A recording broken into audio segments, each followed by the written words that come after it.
당신이 지금 창고에 처박아둔 그 텐트, 3년 전에는 100만 원 줘도 못 샀던 겁니다. 그런데 지금 중고엠 열어보세요. 반값도 아니고 거의 10분의 1 가격에 나와도 댓글이 없습니다. 아무도 안 삽니다. 한때 10조 원을 돌파했다던 캠핑 제국이 지금 처참하게 무너지고 있거든요. 텐트 명품이라 불리던 스노우피크는 순이익이 99% 증발했고 국내 1위 코베아는 2년 연속 적자에 허덕이고 있습니다. 700만 캠핑 인구가 대체 어디로 사라진 걸까요? 오늘 이 몰락의 진짜 이유를 파헤쳐 보겠습니다.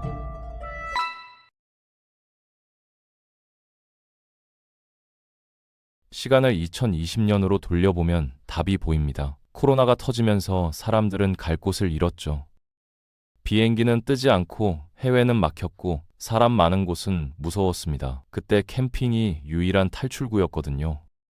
마스크 쓰고 답답하게 살다가 탁 트인 자연에서 숨 쉴 수 있다는 것 자체가 해방이었습니다.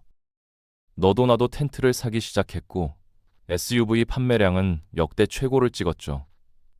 캠핑장 예약은 아이돌 콘서트 티켓팅보다 어려웠고 인기 텐트는 웃돈을 얹어도 구하기 힘들었습니다. 이때 캠핑은 단순한 취미가 아니었습니다. 하나의 문화이자 트렌드였죠.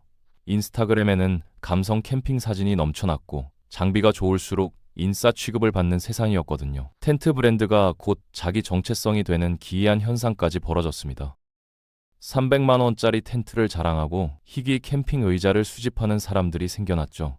캠핑 용품 시장은 폭발적으로 성장했고 관련 기업들은 황금알을 낳는 거위를 잡은 줄 알았습니다. 그런데 거품은 반드시 꺼지게 돼 있습니다. 2024년 현재 그 화려했던 불멍의 시대가 완전히 식어버렸거든요. 가장 먼저 비명을 지른 건 장비 업체들이었습니다. 스노우피크 아시죠? 캠핑 좀 한다는 사람들 사이에서 이 브랜드 텐트 하나 갖는 게 꿈이었습니다. 수백억 원을 벌어들이던 이 회사가 2023년에 순이익이 99.9% 폭락했거든요. 한국 돈으로 따지면 겨우 1,000만 원 정도밖에 못 벌었다는 겁니다. 1년 만에 회사가 거의 증발한 수준이죠. 국내 업체들도 상황은 마찬가지입니다. 국내 2위라는 코베아도 2년 연속 적자를 기록 중이고 탄탄하다고 평가받던 헬리녹스도 영업이익이 반토막 났습니다. 캠핑 용품점들은 줄줄이 폐업하고 있고 한때 돈 되던 사업이 지금은 빚더미가 되어가고 있거든요. 도대체 무슨 일이 벌어진 걸까요? 단순히 유행이 지나서 그런 걸까요? 그렇게 단순한 문제가 아닙니다. 첫 번째 문제는 캠핑의 진입 장벽이었습니다. 처음에는 가볍게 시작하죠. 텐트 하나 사서 주말에 떠나볼까 하는 마음으로요. 그런데 막상 견적을 뽑아보면 충격을 받게 됩니다. 더 큰 문제는 이 비싼 장비를 사고 나서 겪는 현실 자각이었습니다. 한국의 캠핑 문화는 유독 짐이 많기로 유명하거든요. 거의 이사 수준의 짐을 차에 싣고 떠납니다. 금요일 퇴근하고 지친 몸으로 짐을 싸서 캠핑장에 도착하면 이미 저녁 8시, 9시입니다. 거기서 땀 뻘뻘 흘리며 텐트 치고 장비 세팅하면 밤 10시가 넘죠. 정작 캠핑을 즐길 시간은 몇 시간 되지도 않는 겁니다. 다음 날은 더 처참합니다. 아침에 일어나면 텐트가 결로 때문에 축축하게 젖어 있거든요. 그걸 말릴 시간도 없이 11시 퇴실 시간에 쫓기듯 철수해야 합니다. 허겁지겁 짐 싸서 집에 돌아오면 완전히 녹초가 되죠. 이런 짓을 몇 번 반복하다 보면 누구나 같은 생각을 하게 됩니다.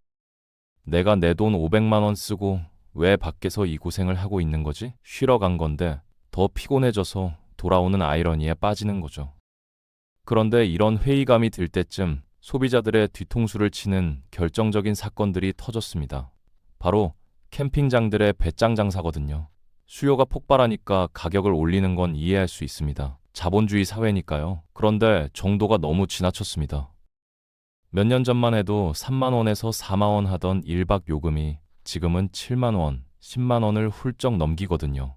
고급 글램핑장은 성수기에 30만 원, 심지어 50만 원을 부르는 곳도 있습니다. 가격만 비싸면 말도 안 하겠습니다. 문제는 갑질 같은 운영 방식이었죠. 1박 예약 안 받고 무조건 2박 이상만 받는 곳이 수두룩합니다. 주말에 겨우 하루 시간 내서 가려는 직장인들은 어쩔 수 없이 토요일 하루만 자면서 2박 요금을 내야 했거든요. 여기에 인원 추가 요금도 장난이 아닙니다. 기본 2인 요금에 아이들은 1인당 2만 원씩 추가, 차량 한 대당 10,000원 또 추가하는 식이죠. 이렇게 옵션제를 당하다 보면 1박에 15만 원, 20만 원이 순식간에 날아갑니다. 그런데 시설은 어떨까요? 돈값을 하면 또 모르겠는데 샤워기 물은 졸졸 나오고 화장실에서는 냄새가 진동합니다. 옆 사이트와는 너무 붙어 있어서 옆집 대화가 다 들리죠. 소비자들이 바보가 아니거든요. 계산기를 두드려보기 시작합니다. 이 돈이면 에어컨 빵빵하고 조식까지 나오는 호텔을 가는데 내가 왜 흙바닥에서 자야 하지? 캠핑에 대한 가성비 공식이 머릿속에서 완전히 깨져버린 겁니다. 여기에 결정타를 날린 게 있습니다. 바로 해외여행의 귀환이죠. 코로나가 끝나고 하늘길이 열렸거든요. 인천공항은 다시 사람들로 미어터지기 시작했습니다. 사람들은 비교를 하기 시작했죠. 텐트 치느라 고생할 돈으로 일본 가서 온천하고 동남아 가서 마사지 받는 게 낫지 않을까? 실제로 해외여행이 재개되면서 가볍게 캠핑을 즐기던 사람들이 대거 이탈했습니다. 2024년 기준으로 월 2회 이상 캠핑을 가는 진짜 캠핑족 비중이 2021년 24%에서 10%대로 급락했거든요. 이 숫자가 의미하는 게 뭘까요? 700만 캠핑 인구라고 하지만 실제로 텐트를 펴는 사람은 얼마 안 된다는 겁니다. 대부분이 텐트를 창고에 박아두고 해외로 떠나버린 유령 캠퍼들이죠. 그나마 남은 사람들은 장비를 살까요? 아닙니다.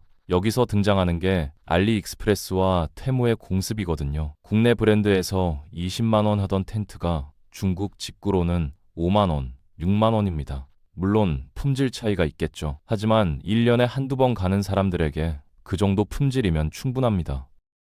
매장에서 제품 구경만 하고 결제는 알리에서 하는 쇼루민족이 늘어나면서 동네 캠핑 용품점들은 임대료도 못 건지고 줄줄이 폐업하게 됐습니다. 온라인에서 가격 비교가 너무 쉬워진 시대에 국내 브랜드의 프리미엄 가격을 정당화하기 어려워진 거죠.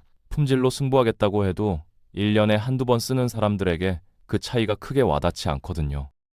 또 하나 흥미로운 변화가 있습니다. 기술의 발전이 전통 캠핑 시장을 죽이고 있다는 점이죠. 요즘 전기차 많이 타시잖아요.